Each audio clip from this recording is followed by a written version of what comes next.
Futebol das Arábias, o podcast semanal onde falamos do futebol brasileiro com Leonardo Mataruna e do futebol português com Pedro Correia, passando pela Arabian Gulf League diretamente do Dubai.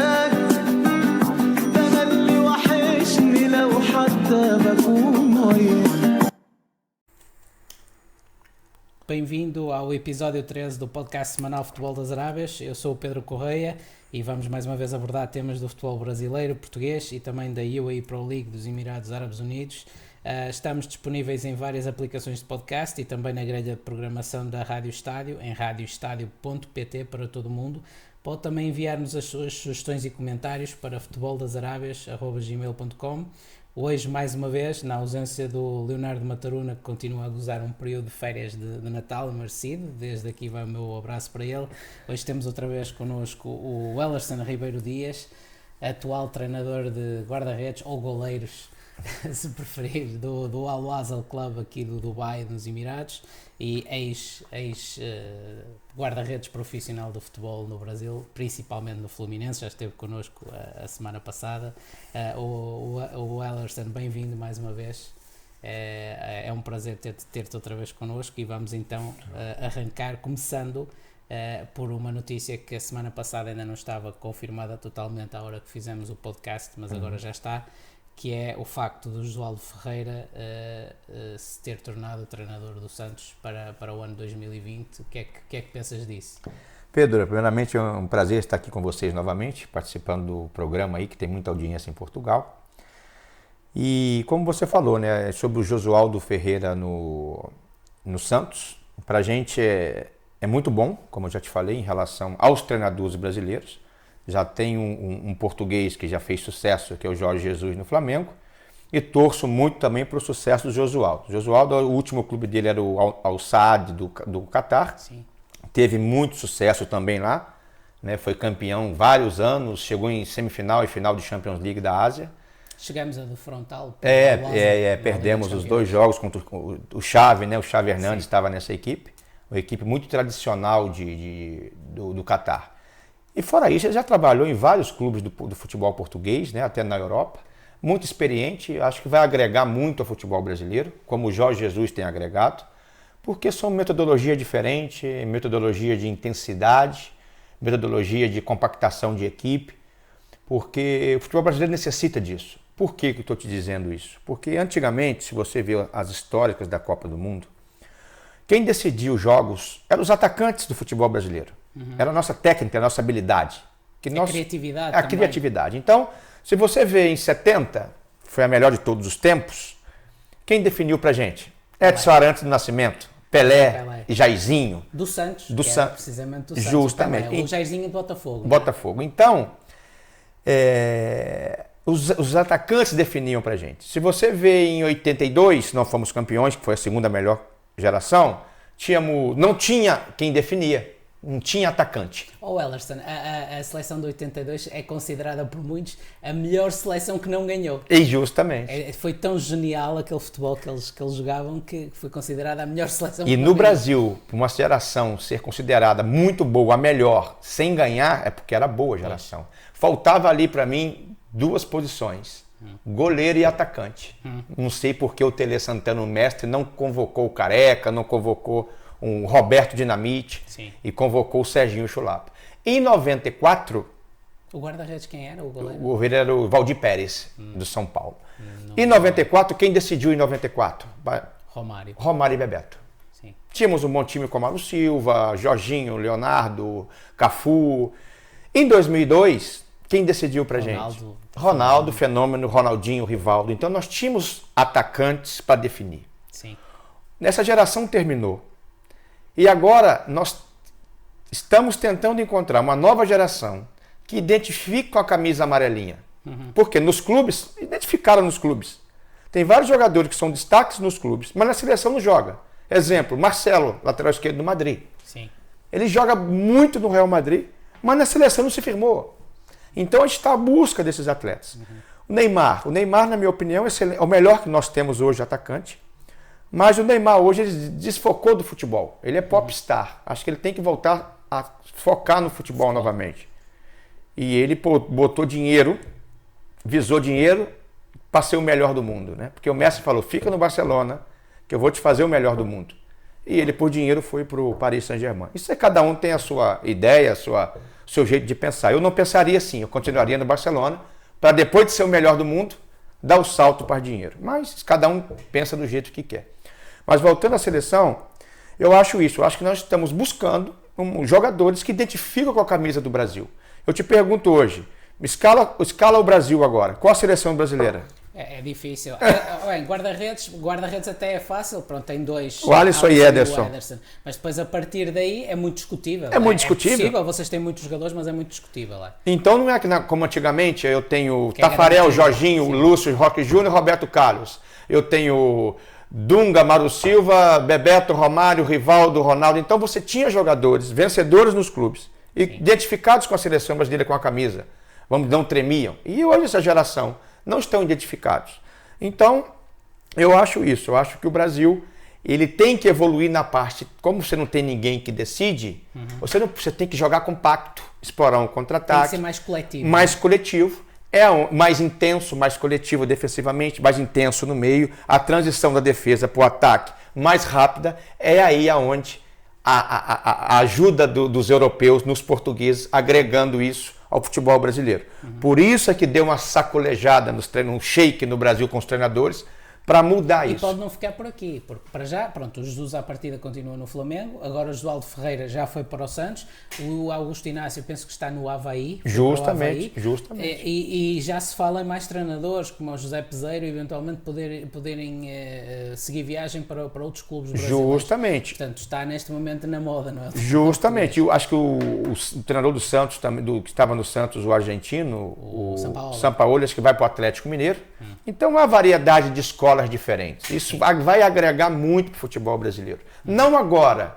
Eu acho que a semente já está sendo plantada para no futuro nós voltarmos a ser a grande força que dos 5 títulos mundial para partir para o 6º, 7º é como a Alemanha. Sim. A Alemanha organizou, começou a plantar e depois de 24 anos voltou a ganhar os títulos. E agora está outra vez. Eu acho que o Brasil está passando por esse processo, porque o povo brasileiro não tem paciência de que é títulos e títulos e títulos, mas vai ser muito importante essa integração da escola europeia com os portugueses, principalmente porque falam o mesmo idioma, para a integração com o futebol brasileiro. Os brasileiros. Wallace, outra coisa que te queria perguntar, principalmente para quem nos ouve em Portugal, porque agora ultimamente com esta ida do Jorge Jesus e com o sucesso que ele teve no Flamengo, nós em Portugal começamos a ver mais futebol brasileiro e a entender mais futebol brasileiro, mas ainda assim, essencialmente à volta do Flamengo. Neste momento a realidade é que vamos ter pelo menos mais 2 treinadores lá e neste caso do Santos, aquilo que em Portugal ainda temos muito presente é a imagem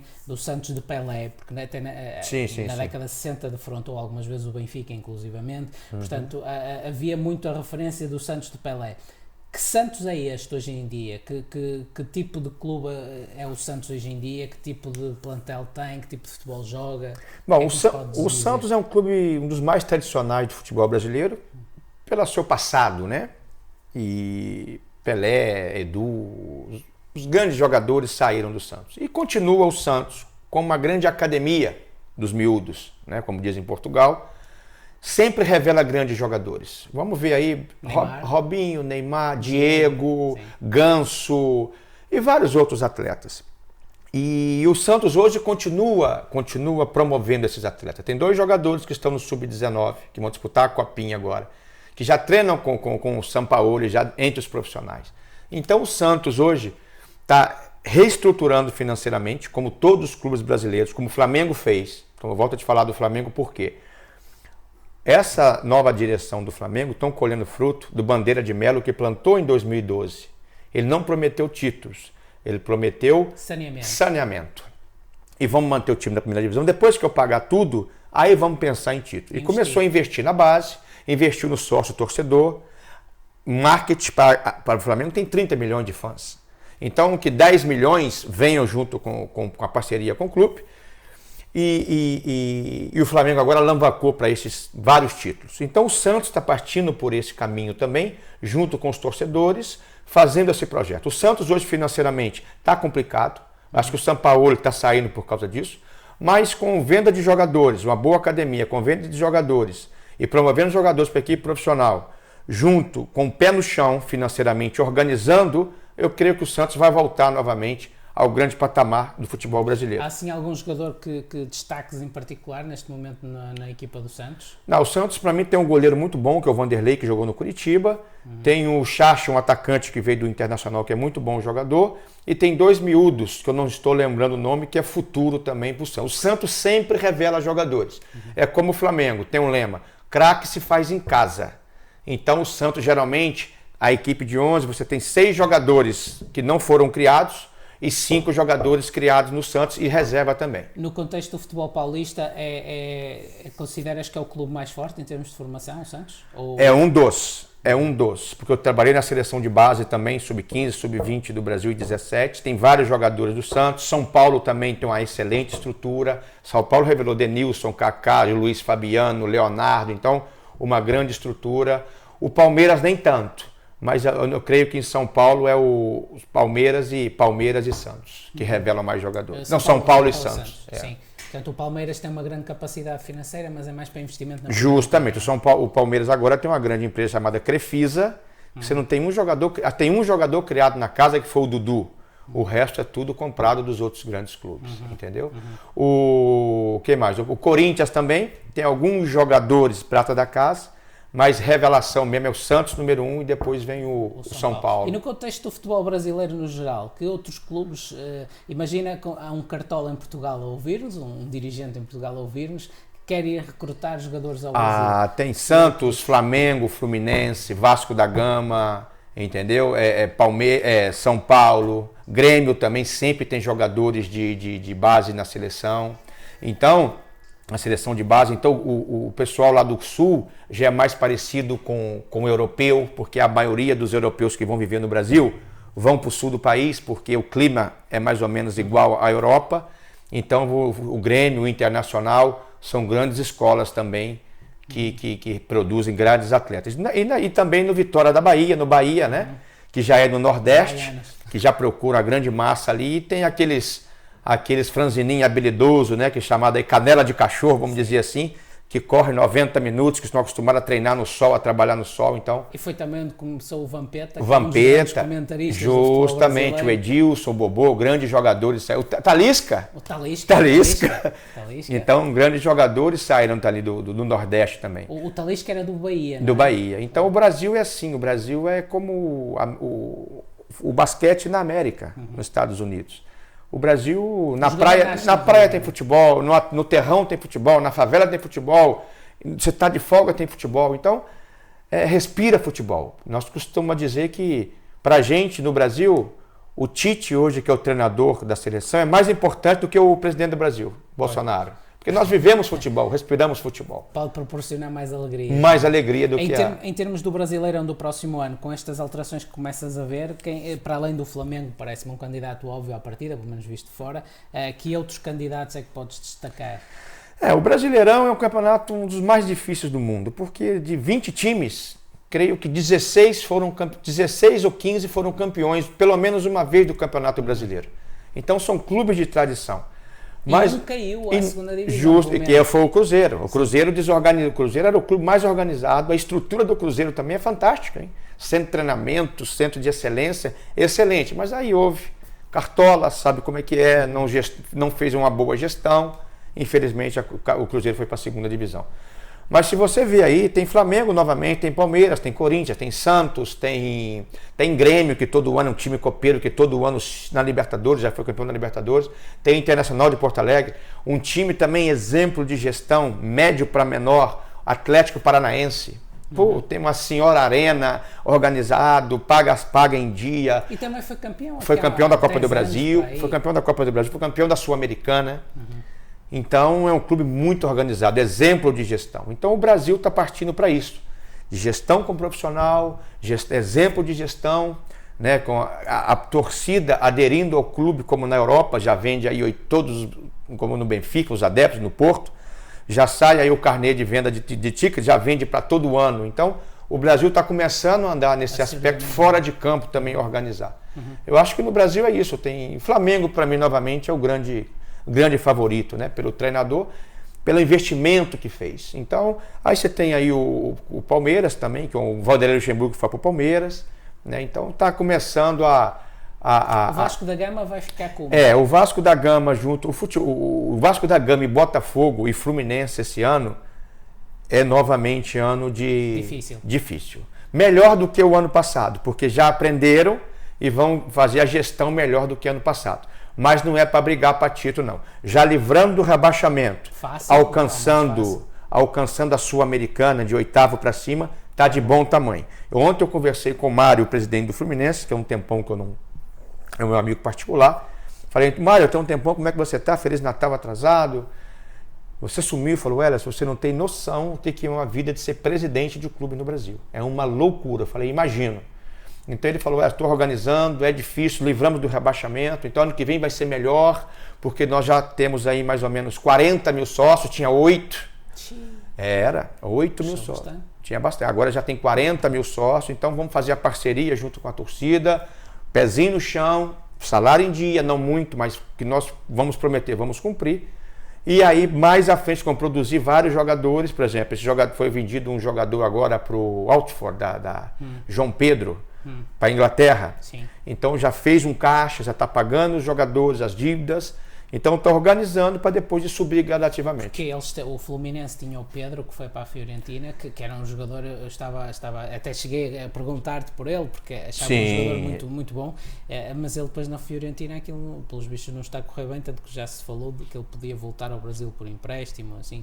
Pelos vistos a coisa não tem estado a correr muito bem, mas é mais um exemplo também de bons jogadores que o Fluminense revela. Justamente, o Pedro, agora tem o João Pedro que foi à Inglaterra, o Richarlison, que foi também o Everton, saiu do Fluminense. Então o Fluminense está fazendo caixa. Já tem um centro de excelência de treinamento para os miúdos, sempre revelando jogadores. Então é isso, então o Fluminense está no caminho certo, mas tem que ser a coisa gradativa, não é da noite para o dia, que uma gestão de futebol você vai colher frutos. Então, é plantar, ou ele vai colher no momento, ou quem vem substituir vai colher. Mas a gestão dele está sendo parecida com a do Flamengo. Muito bem, Wallace. A semana passada falávamos de uma história com o Renato Gaúcho, o Renato Portaluppi. E tu foste, como falamos a semana passada, já na tua apresentação, foste muitos anos guarda-redes profissional de futebol. Tens mais algumas histórias assim do género? Tenho. Possas partilhar, não é? Eu sei que tens muitas. Tem uma também que ele falava assim para nós jogadores, né? Principalmente para o meio campo. Vocês correm, eu penso. Eu sou craque. O craque não joga 90 minutos. O craque joga 20 minutos. Eu tenho 10 minutos de lampejos, de 2 jogadas eu decido o jogo. E realmente, naquele título, todos os jogos ganhados pelo Fluminense, ele decidia. Ele fazia a diferença. E depois eu comecei a prestar atenção naquilo que ele falava. E é verdade. O Messi não joga 90 minutos no Barcelona. O Cristiano Ronaldo ele não joga 90 minutos fazendo genialidades. Ele tem 10 minutos de genialidade, ele faz 3 gols. Ele estraga tudo. Então, são essas coisas, desses craques, né, que a gente vai começando a pegar as coisas que eles falam e conciliar, e é verdade. Sim. Então, é uma das pérolas, né, que ele falou para mim. É engraçado isso que estás a dizer, porque o Romário, já ouvi de colegas dele, tinha exatamente o mesmo tipo de discurso. Chegava para o goleiro do Vasco da Gama e dizia assim, olha, faz o teu hoje lá atrás, que hoje vai ter gol. Se fizeres o teu, a gente ganha. E eu sinto falta também, Pedro, não sei se lá em Portugal também o mundo sente falta, da promoção de clássicos. Por exemplo, vai jogar Flamengo e Fluminense, e o Romário tá no Flamengo e fala, vamos ganhar o jogo, eu vou fazer 3 gols no Fluminense, aí o Renato responde lá, não, mas eu vou fazer 4 porque eu sou melhor. Então há essa brincadeira sadia, essa realidade saudável. Sim, até porque eles depois iam todos para Copacabana jogar futebol. Justamente, hoje não pode se falar isso, nem dentro de campo mesmo, para você falar hoje, o treinador falar, você conversar com o companheiro seu, você tem que colocar a mão entre a boca para não ter a leitura labial, né, como dizem. Ficou um pouco chato o futebol com tanta câmera, com tanto VARs, com tantas essas situações. Mas Renato foi um craque que eu tive o prazer de jogar e vários outros, né? O Romário, eu joguei contra o Romário não abria a boca. O meu zagueiro tentava intimidar o Romário, ele falava, agora você vai ver o que eu vou fazer contigo. Eu falei, Lima, Não catuca a onça, não. Deixa o leão quietinho. Deixa ele lá, não catuca, não. Catucou grandes jogadores, ele vai fazer gol. E sempre bem posicionado, frieza para definir, né? Foi o jogador mais talentoso que defrontaste com o Romário? Sim. Graças a Deus peguei a última geração de ouro, né, do Brasil. Romário, contra Ronaldinho Gaúcho, joguei contra Evair, joguei contra o Juninho Pernambucano, joguei contra o Luizão, contra Djalminha. Djalminha é outro que jogou craque. Eu nunca vi um jogador tão habilidoso como Djalminha. Djalminha, uma vez, nós estávamos Djalminha é aquele que depois foi jogar no La Corunha. Ele fazendo um jogo beneficente, né? E eu parei e ele também parou. Aí o preparador físico falou assim: Djalma, alonga aí um pouquinho. Você vai entrar agora. Eu falei, que alongar o quê? Pô, cachorro não alonga e já sai dando sprint. Então, essas coisas que a gente que fica as histórias no futebol, né?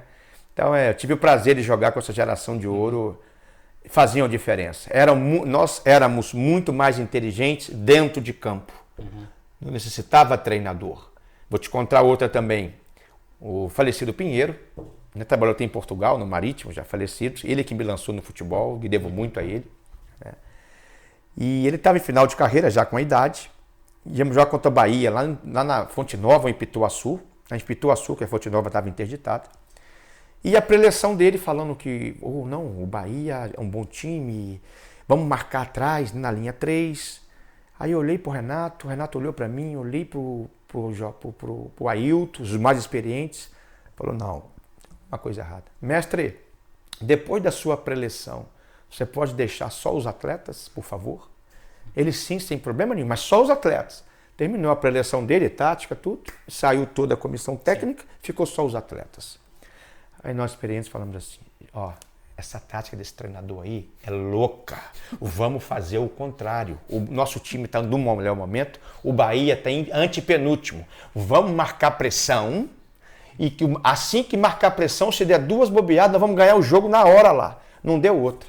Ele pedindo para o time recuar, nós marcamos pressão, em 10 minutos fizemos 2 gols, ganhamos de 2-1. E depois do jogo ele celebrando com a gente. Eu falei, mas se a gente fosse escutar a sua tática, respeitar a sua tática, a gente ia perder o jogo. Então a gente vivia o jogo dentro de campo. Sim. Não necessitava treinador para ganhar de alguns clubes. A gente ganhava pela camisa, pela nossa honra. E pela qualidade. Pela qualidade. Então, hoje em dia, essa malta aí, né, é muito inteligente fora de campo. Com iPhones na parte eletrônica, na parte de gestão, de manager, de empresários, né, que organizam a carreira deles mais fora do que dentro. Mas dentro de campo, não vivem o jogo. Se você dá arroz, eles comem arroz. Dá batata, come batata. Ele não discute. Por que eu estou comendo batata? Não tem espírito crítico. Não tem justamente. Então isso é que eu sinto falta nessa nova geração. No teu tempo de jogador, na semana passada já tínhamos falado, depois com os treinadores que trabalhaste já como treinador de guarda-redes, mas no teu tempo como guarda-redes profissional, qual foi o treinador que mais te marcou, Ellerson, e porquê? O treinador mais que marcou, geralmente, que te dá título, né? Foi o Joel Santana, que hoje já parou de jogar. O Romário também acha o melhor treinador que ele já passou. Porque além do... Muita gente o trata por Papai Joel. Papai Joel. O Joel, ele tinha uma harmonia com os jogadores, que ele tinha um vestiário sano. Os jogadores corriam para ele, jogavam para ele. E eu acho que cada treinador, ele tem a equipe tem a cara do treinador. Por exemplo, o time do Joel Santana era um time competitivo, fechado, tomava poucos gols e sempre ganhava de 1-2. Era um time ganhador competitivo. Não espera o time do Joel ganhar de 3-4, não. Mas era fechadinha a defesa, o time bem armado, bem encorpado e sempre ganhava. É como o Parreira na Copa do Mundo de 94.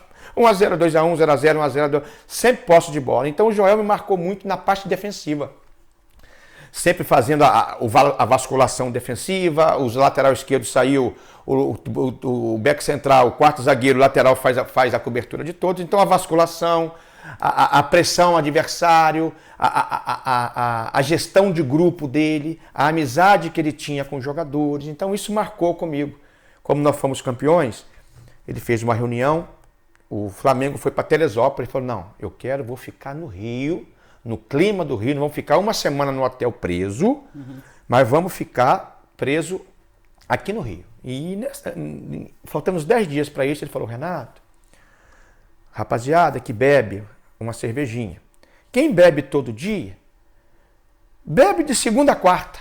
Mas não deixa de beber não, senão vai engrossar o sangue, vai dar furúnculo. Senão a bola não entra. Se vocês fazem qualquer coisa, saem à noite de segunda a segunda, sai de segunda a quarta. Mas não deixa de sair não, senão não vai jogar bem.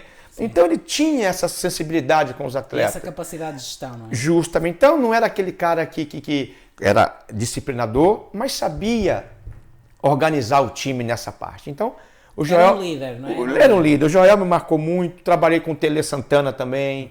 Trabalhei com o Procópio Cardoso no início da minha carreira, que trabalhou aqui no Aluaça.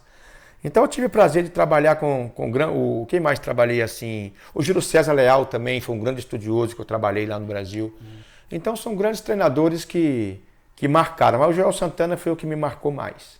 Tu achas que ali, porque há pouco já falávamos disso, da seleção brasileira e dos estilos, eu comecei a ver futebol relativamente cedo, mas ainda assim, só a partir de lá, de 94, é que já vejo com mais consciência. Lembro-me de 90, lembro-me de 86, lembro-me muito vagamente de 82, mais por cassetes, propriamente por ver ao vivo, obviamente.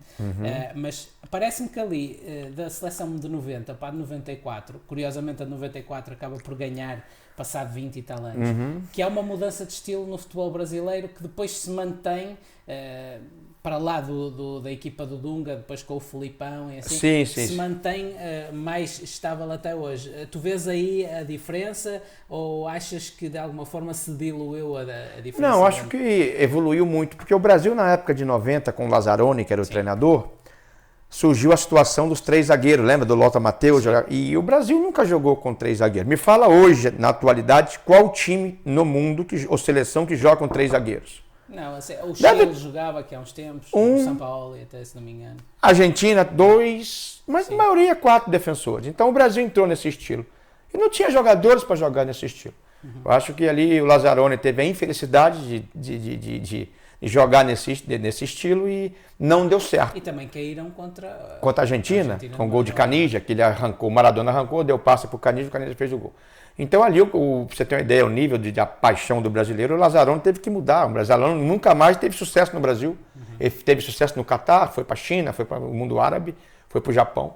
A pressão era muito grande nessa época. E depois que veio aí de 94, aí já veio o Parreira e o Zagallo, né, com a nova metodologia, com alguns jogadores diferentes, veio aí no 4-4-2, no tradicional do Brasil, né, com um quadrado no meio, 2 cabeças de área e 2 meias, que aí teve a mudança ali, ele começou com o Raí, depois entrou o Mazinho, e depois entrou o Zinho também, aí ficou ficou Dunga, Mário Silva, Zinho e Mazinho, e aí o ataque era Bebeto e Romário, e tinha também, aí jogava num 3-5-2 falso, que os 2 laterais deles eram 2 aviões. Era o Cafu. Cafu, Jorginho. O Cafu era banco. Era Jorginho e Branco. Sim. Jorginho e Leonardo. Mas em 94 ainda era o Jorginho. Então ficava ali, vamos supor, ali, puxava a linha de defesa e o Dunga centralizava. E liberava os dois laterais para jogar como meia. Então jogava no 3-5-2. Mas aí já era os laterais faziam os meias, já estava bem treinado. E defensivamente, quando voltava 4-4-2. Compactava. Né? Então, essa situação de números, taticamente, depende muito do preenchimento de espaço. E quando preenche o espaço, o jogador tem que saber o que naquele espaço tem que ser desenvolvido no futebol. Por exemplo, eu já vi o Xavi jogar de extremo direito e o Pedro jogar de cabeça de área, no Barcelona de Guardiola. Então, o que o Pedro marcava como Xavi. E o Xavi era veloz como o Pedro. Então, é preencher espaço e fazer o que naquele espaço tem que ser feito. Então, eu acho que isso mudou no Brasil. Entrou o Parreira e Zagallo, organizou a coisa e tinha 2 aviões na frente, né? Pois. Que era Bebeto e Romário, que decidiram a maioria dos jogos. Que era um bocadinho como depois mais tarde Rivaldo e Ronaldo Fenómeno, não é? Porque o Bebeto e o Rivaldo são um pouco esquecidos, mas eles foram importantíssimos como apoio para abrir espaço para as estrelas. O Bebeto era fantástico. Sim. O Bebeto era muito rápido, habilidoso, driblava fácil, finalizava rápido, pensava rápido. Ainda assim, eu acho que o Bebeto e o Romário, acho que o Bebeto percebia o Romário de olhos fechados. Demais, era. Tinha uma situação de jogo, já sabia, como aquela futebol de rua, né? Você sabia o espaço onde o outro está, muito bem entrosado. Foi a melhor dupla que o Bebeto fala e o Romário fala, o melhor jogador de ataque. Tinha uma química fantástica. Muito fantástica. Olhando agora para a frente, o Ellerson, como é que vês, até porque estamos agora a encerrar uma década, como é que vês a próxima década, tanto do futebol brasileiro como no futebol em geral? O que é que achas que vai evoluir? O que é que achas que pode aparecer de novo no jogo, a todos os níveis? Eu sonho, né? O futebol evoluir mais nessa nova década tecnicamente. Porque nós estamos carentes de técnica. Evoluiu muito na parte física, né? Jogadores hoje correm 15 quilômetros. Na nossa época era 8. Ok, como tudo evolui. Eu, por exemplo, vamos dar um exemplo disso. Eu não sou muito ligado a GPS. Sim. GPS para coordenar treino, ok, intensidade de treino, aceleração, desaceleração, para evitar lesão, eu concordo. Agora, campo, bota aquilo que incomoda os jogadores. A maioria não gosta de botar GPS. O cara corre 15 quilômetros, beleza, mas desses 15, o que ele produziu? Um lateral esquerdo, por exemplo, correu 15 quilômetros. Quanta assistência ele deu? Quantos cruzamentos ele deu? Quantos passos de gol ele deu? Nenhum. Então, para que valeu esses 15 quilômetros? Os 15 quilômetros... Correu muito, mas correu mal, não é? Justamente. Então, eu quero, né, que venha mais jogadores tecnicamente, que vivem o jogo, o número 10. Qual é o número 10 do Benfica hoje? Não tem. O número 10 do Porto? Do Porto... Da época de 90, da sua época, quem era o 10 do Benfica? Você lembra? Tinha o Valdo, tinha o Deco. O número 10 do Porto? Era o Deco. O número 10 do Sport? Rompinto? Chegou a ter o Assis, também o Balakov, tantos. O número 10 do Boa Vista? O Boa Vista teve o Marlon, teve vários também. Eu te pergunto hoje, quem é o número 10 do Benfica? Não tem? Não, mas hoje não tem mesmo 10 do Benfica. Porque... A camisola era o Jonas o ano passado e este ano não tem 10. Então, o Maradona, os da Zico, Roberto, Platini, Zidane, mais Messi, mais Cristiano Ronaldo, não só dois, pra gente ter alegria no futebol, entendeu? Porque as outras coisas já estão evoluindo. VAR, 300 mil câmeras dentro do futebol, você não pode falar nada, você não pode brigar, você não pode xingar, não pode falar nada. O VAR já está aí, já para o jogo aí. Hoje em dia, com o VAR... Aliás, deixa quantos minutos de jogo tem a partir de 90 minutos de bola corrida? Deixa-me partilhar aqui duas histórias. Uma é contigo, outra não é contigo, mas acho engraçado daquilo que estamos a falar. Às vezes, quando estava a fazer jogos do Al-Wasl o ano passado e tu entravas para o aquecimento, não sei se te lembras de eu te chegar a dizer que eu te ouvia antes do jogo, eu te ouvia ao fazer o comentário do jogo, não é? No pré-match, eu te ouvia perfeitamente a falar com o teu guarda-redes no aquecimento, porque não está ainda ninguém no estádio e eles têm tantas câmeras, microfones que eu ouvia perfeitamente o que estavas a dizer ao guarda-redes e estava-te a ouvir perfeitamente e disse isso até uma vez, tu não dizias nada de mal, mas estava-se a ouvir. Claro, motivando o atleta. Então. Outra história engraçada que tem a ver com o que estavas a falar do GPS, eu concordo um pouco contigo. Eu acho que a ciência no futebol é importante, no futebol, como em tudo na vida é importante, mas não devemos também ser obsessivos em relação à ciência e transformar o futebol numa pura matemática, porque não é. Claro. É mais do que isso, pelo menos na minha maneira de ver. Mas havia um treinador que penso que pelo menos já ouviste falar, que é o Filpo Nunes, que foi treinador no Brasil também há alguns anos. Ele já faleceu e ele foi treinador do Leixões. Ele foi ele que levou o Leixões à final da Taça em 61 e que vencemos no Porto. E esse treinador, o Filpo Nunes, teve uma relação quase de irmão com o meu avô. O meu avô era diretor de Leixões à altura e eles tinham uma relação muito próxima e trocavam muitas ideias acerca do futebol. Tinham muitas resenhas sobre futebol. E o meu avô o meu avô perguntava-lhe tudo, porque achava que ele era um iluminado, e ele era, principalmente para aquela altura, o Filpo Nunes era um iluminado. O meu avô perguntava-lhe tudo, e uma vez perguntou-lhe porque é que ele se colocava à porta do balneário. O treino acabava, não é? Os jogadores estavam naquela rotina normal dos jogadores, e ele ia para a porta do balneário, punha-se à porta do balneário, e fazia aquilo religiosamente. E o meu avô perguntou-lhe: Filpo, porque é que fazes isso? E ele explicou: Armando, porque assim quando os jogadores passarem, eu dou-lhes uma palmada nas costas e já vejo se eles têm a camisola suada ou não. Era o GPS do Phil Pullman em 1960. Sim. Ou seja, era assim que ele topava. Sim, no olhômetro. Não tinha dado litro no treino, não havia GPS, não havia nada, era um pelado ainda, era um Campo Santana. Portanto, aquele jogador passava e ele está suado, este trabalhou. Olha, este está sequinho, este não trabalhou, amanhã espera aí. Sim. E era assim, portanto, lá está a experiência, a criatividade e a sagacidade muitas vezes do treinador e do homem por trás do treinador, como do homem por trás do jogador é importante. Sim. Não é uma ciência computadorizada. Não. O jogador é ser humano, o jogador tem emoção, o jogador não é robô. Pois. Eu creio que daqui a uns anos quer criar um jogador robô, e não é assim. Ele tem sensibilidade, por exemplo, quando um guarda-redes tem uma falha, logo no início do jogo, falhou, tudo bem. Agora eu quero ver a parte psicológica do atleta pós-falha. Como ele vai reagir? Ele vai continuar mantendo o nível de concentração, técnico, tático, físico e psicológico. Você sabe que são os 4 pilares do futebol. Tático, técnico, físico e psicológico. Para mim o psicológico é o maior deles. Você pode estar mal tecnicamente, fisicamente, taticamente. Se você for forte psicologicamente, você joga. Sim. Entendeu? Agora, se você for pior, for treino tudo e psicologicamente mal, você não joga. Futebol é muito psicológico, muito com a cabeça. Software, né? Então é isso. Então, depende de cada atleta. Como reaciona? Como o atleta reaciona após a falha? O atacante após o gol perdido? Como um treinador reaciona depois de várias derrotas? Porque ser treinador com vitória é fácil. Eu quero ver quando o trem sai do trilho. Aí é que está a diferença do grande treinador. A capacidade dele colocar o trem no trilho novamente para conseguir as vitórias.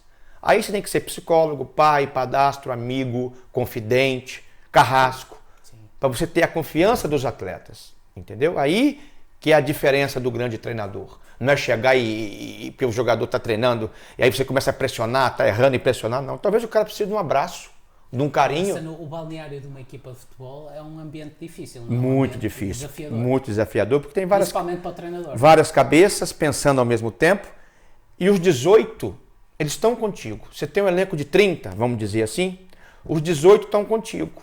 O problema é os outros. O problema é os outros, os 12. Você tem que treinar, você tem que dar apoio para eles, fazer muito jogo-treino para eles, acompanhar o treino deles. Acarinhar, não é? Porque não estão a jogar. Porque eu já vi vários treinadores, eu vou falar nome, que só dá assistência aos 18. Quando esses 12 estão treinando, ele está lá fazendo regeneração, conversando com os 18. E esses 12? Cadê o treinador que nem vem me ver o treino aqui? Que é isso?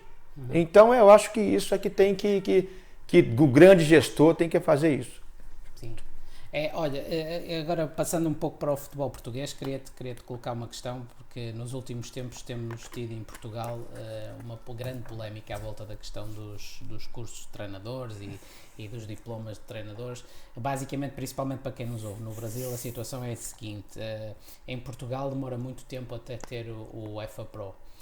Eu pensava que demorava 8 anos, mas pelos vistos ouvi nas últimas horas que pode demorar até 10, porque para além de tirares a parte teórica, não é, dos cursos, são 4 níveis, se não estou em erro, tens que fazer também estágios intermédios e ter créditos, portanto é um processo complexo, um processo que por um lado certifica de alguma forma a qualidade na formação do treinador, porque a qualidade do treinador depois será outra história, não é? Mas isto faz com que depois, para treinares a Primeira Liga em Portugal, tens que ter o UEFA Pro.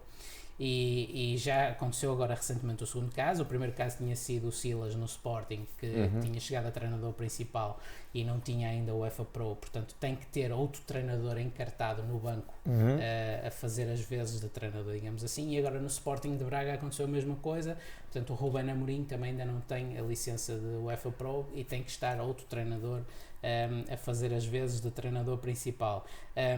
Como é que tu vês esta situação da certificação dos treinadores? Tu neste momento és treinador de guarda-redes, mas ambicionas a médio prazo vir a ser treinador principal. Como é que tu vês esta situação da formação? Qual é a tua experiência pessoal a este nível? Não, eu acho excelente a captação, a preparação para treinar, porque treinar não é fácil, né? Ser treinador de uma equipe de futebol não é fácil, no Brasil e no mundo. Tá? Como tu falou, 30 pessoas que você tem que ter fazer uma boa gestão dessas pessoas. A primeira situação que eu acho é que ele tem que ter uma boa gestão de grupo. E depois de ser gestão, antes de ser treinador, ele tem que ser uma boa pessoa. Tá? E voltando a falar o curso, eu fiz o meu curso no Brasil, da CBF, como em Portugal também, a Confederação Brasileira de Futebol, tem o nível 1, 2 e 3. Para mim só falta o Pro. Né?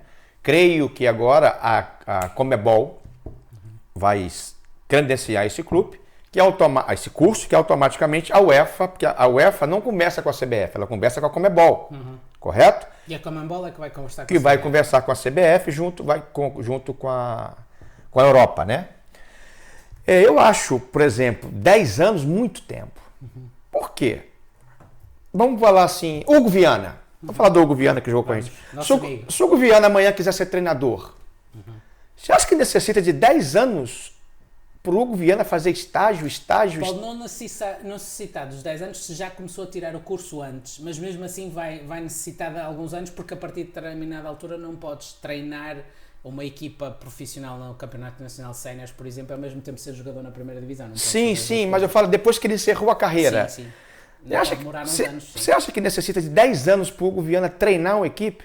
Eu acho que se o Hugo Viana ficar 2 anos fazendo curso em Portugal, com estágios, dentro da sala de aula, e outra coisa que eu acho também, eu acho que as universidades teriam que abrir um curso para nós, ex-atletas de futebol, específico para treinamento de futebol. Fisiologia, nutrição, fisioterapia. Para vos dar a parte científica que vocês já trazem da experiência, não é? Justamente, 2 aninhos. Porque aí você vai fazendo 2 aninhos na universidade e 2 aninhos lá na parte técnica, a gente já sabe. Como gestão de grupo, treinamento, trabalhos de campo reduzido. 2 anos eu acho suficiente, porque nós já temos a experiência da prática. Por exemplo, vários treinadores que têm a UEFA A, Pro, nunca se perguntar quantos lados tem a bola, ele não sabe. E a bola tem 2 lados, dentro e de fora. Entendeu o que eu estou te falando? Então, tem muita gente credenciada que nunca pisou no gramado. Não contra as pessoas que estudam, maravilha. Mas futebol é o quê? É prática ou teoria? Pois é um pouco isso que eu também penso. Futebol é prática. Eu acho que para jogadores de um certo nível, como foi o caso do Ruben Amorim, do Hugo Viana, obviamente, do próprio Silas, jogadores que jogaram a um certo nível, e mesmo jogadores no geral, independentemente do número de jogos que fizeram, etc., é diferente de um contexto, por exemplo, de um indivíduo como eu, que nunca jogou profissional, não é? Nunca jogou futebol a sério. É diferente, ok, eu terei que fazer esses 10 anos porque preciso da teoria e da prática de alguma forma, mas um indivíduo que foi jogador profissional e que atingiu determinado Esses nível, 10 anos nós vivemos na prática. Sim, pode complementar com a teoria sempre, mas não, eu sou a favor do ex-atleta fazer a teoria, a parte científica. Prova disso que eu fiz no Brasil. E aqui nos Emirados eu fiz vou fazer o nível 3 treinamento de goleiro. Você aprende tudo e vou fazer também aqui. Eu sou a favor do ex-atleta estudar, mas não 10 anos. Porque nós temos a prática. O que falta agregar a gente ali é a parte científica, é a parte teórica. Montar trabalho, montar QTS, quadro de trabalho semanal, semestral, anual, né? Aprender a mexer em computador, fazer percentual de gordura se você não tiver preparador físico, tamanho de dimensão de campo, por exemplo. Se você abrir o campo 10x10, é uma capacidade física. 30x30 é outra capacidade física. Isso aí que a gente não tem muita noção porque não tem a parte científica. Vocês viveram, mas não perceberam muitas vezes porque é que isso justamente, se você abrir o campo 10 metros ou 20 metros, é outra capacidade física que você está trabalhando. Por exemplo, se você trabalhou hoje força, e amanhã você não pode trabalhar força. Amanhã tem que trabalhar o tipo de força, ou agilidade, ou pliometria. Então, depende muito. Força na musculação. Então, cadeira aberta, cadeira cinética fechada, cadeira aberta. Então, isso tudo eu aprendi estudando. Vendo na internet, aprendendo curso, junto com o preparador físico, amigos meus. Que anteriormente tu tinhas feito, mas não sabias. Não percebia para quê. Sabias que fazias, mas... Eu vou te falar uma experiência própria, aqui mesmo em Dubai. Quando você para de jogar, você vai pegando informações do ex-treinadores que já passaram com a gente. Então você vai anotando, vai guardando. Mas o dia a dia que te dá o resultado. Em 2014, cheguei aqui em 2014. Em 2015 eu conheci um amigo meu, Diego. Eu tinha experiência? Tinha, mas não tão a qualidade que eu tenho hoje. Eu perguntei, Diego, o que você acha do meu trabalho? Ele pode falar sério, velho, você é meu amigo. Tá uma M. Tá uma porcaria o seu trabalho. Eu fui para casa revoltado. Falei, quem é esse ex-goleiro? Diego é ex-goleiro, fracassado, jogou em lugar nenhum. Esse cara tá falando de mim, nunca pisou no Maracanã, já joguei com 100 mil pessoas e ele nunca jogou com ninguém. A arrogância é minha. Aí eu tô em casa, assim, ouve ele. No outro dia, Diego, vem cá, aconteceu isso, o que você tem para agregar ao meu trabalho? Olha, só é o seguinte, goleiro hoje é rápido, é 4, 5 segundos de reação, é 1 segundo. Então cria trabalho de estímulo rápido. Um salto, uma defesa. Um salto, outra defesa. Aí a defesa você cria a parte técnica, mas tem que ser rápido. Eu fazia muita resistência. E outra coisa, Wellerson, faz a coisa contextualizada. Se você trabalhou posterior, força, você recrutou o músculo. Cria um trabalho dentro de campo que você vai soltar esse músculo, relaxar esse músculo, num trabalho tático, um trabalho técnico. Manda ele correr de costa e faz um salto, e faz uma defesa. E rápido. Então eu comecei a perceber isso. Comecei a trabalhar em explosivo, menos repetição com mais explosão, sem tempo do goleiro, tempo para reagir, porque no jogo é isso. Há tempo para tudo. Você pode fazer resistência no início da competição. Aí você vai trabalhar um trabalho mais de volume. Mas no meio da competição, é explosão rápida e curta e força, principalmente aqui nesse mundo. Então o meu trabalho deu um upgrade absurdo. O Rashid foi para a seleção, você falou que o Rashid, você lembra do Rashid que não tinha mão e depois começou a agarrar. O Youssef, depois o Rumeid, o Sultan foi para a seleção, o próprio Surré. Então meu trabalho deu um up assim. Por quê? Tem sido muito bom. O Diego não foi grande jogador, mas se formou. Sim. O Diego tem 3 universidades, Fisiologia, Nutrição e Educação Física. Então eu vi ele e me ajudou no meu trabalho. Foi uma experiência assim fantástica, onde eu estou colhendo frutos hoje devido a isso. Sim. Por quê? Eu ouvi ele, então eu sou a favor do atleta estudar, do atleta se informar, mas não 10 anos. Eu acho que 2 anos dá para você aprender muita coisa. Então, estavas a falar dos Emirados Árabes Unidos e como estamos quase a chegar ao fim, vamos então falar um pouquinho daqui da nossa realidade na Arabian Gulf League. Em relação à semana passada, os resultados da ronda 11 foram Bani Az 1, Jazira 2, Al Nassr 1, Fujairah 0, Asman 3, Ata 1, Al Dafra 3, Sharjah 1, Warda 0, Alain 2, Shabab Al Ahli 5, Calva 0 e Corfacan 1, Al Wasl 3. Há assim algum resultado que te tenha chocado, Wellerson, nestes resultados desta semana? Sim, a surpresa aí foi o Agiman, não? O Agiman derrotar o Sharjah, não? Foi o Dafra. O Dafra derrotou o Sharjah por 3-1, né? Foi mais para ti surpresa a derrota do Sharjah ou a vitória do Dafra? O que é que achas que é mais... A vitória do Dafra, né? A vitória do Dafra. A vitória do Dafra sobre o Sharjah, porque o Sharjah agora está passando um momento conturbado na liga, com a perda do Igor, que vai ficar uns 7 meses parado, 200 e poucos dias parado. Porque o Igor ele sofreu uma ruptura total do tendão do adutor. Pensei que ia ser só 2 meses. Não. Acho que 234 dias. Para a liga até. 234 dias. É um jogador fantástico. Eu não sei se o Shahin já voltou. Já voltou? Não, penso que não. Então o zagueiro perdeu um defensor e um jogador que muito importante no sistema do Sharjah. Então vamos ver agora qual vai ser a reação do Sharjah. Porque o grande grupo você prova nesses momentos. O grande clube, o grande jogador, ele cai no jogo e no outro jogo já tem que dar a resposta. Vamos ver como o Sharjah vai reagir. Como é que reage? E o Shabab Ahli agora pegou a liderança com 2 pontos na frente. Exatamente. Né? O Shabab Ahli tem os melhores locais do país.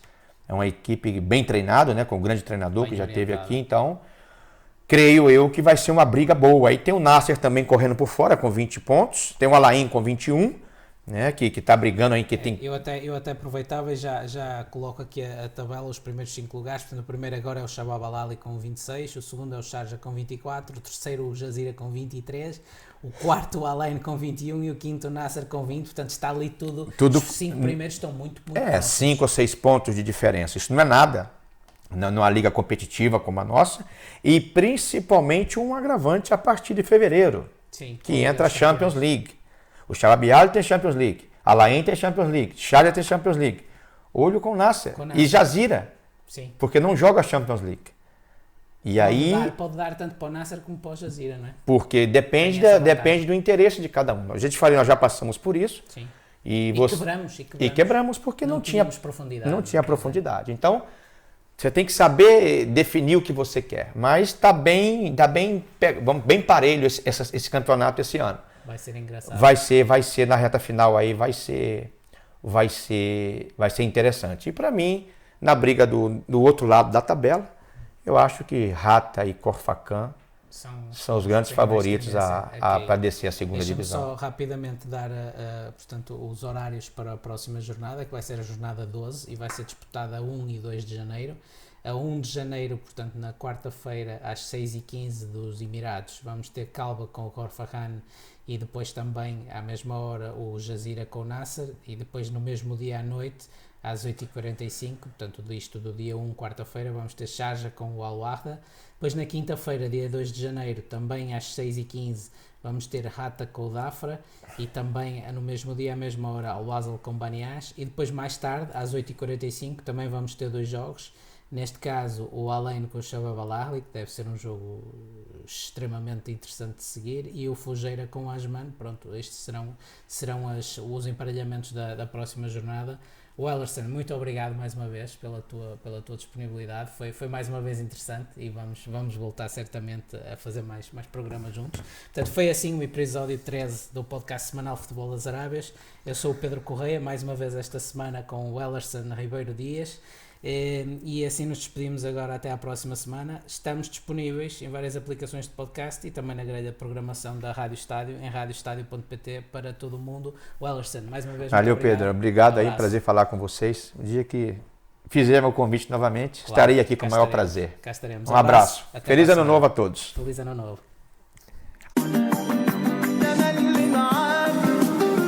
Futebol das Arábias, o podcast semanal onde falamos do futebol brasileiro com Leonardo Mataruna e do futebol português com Pedro Correia, passando pela Arabian Gulf League diretamente do Dubai.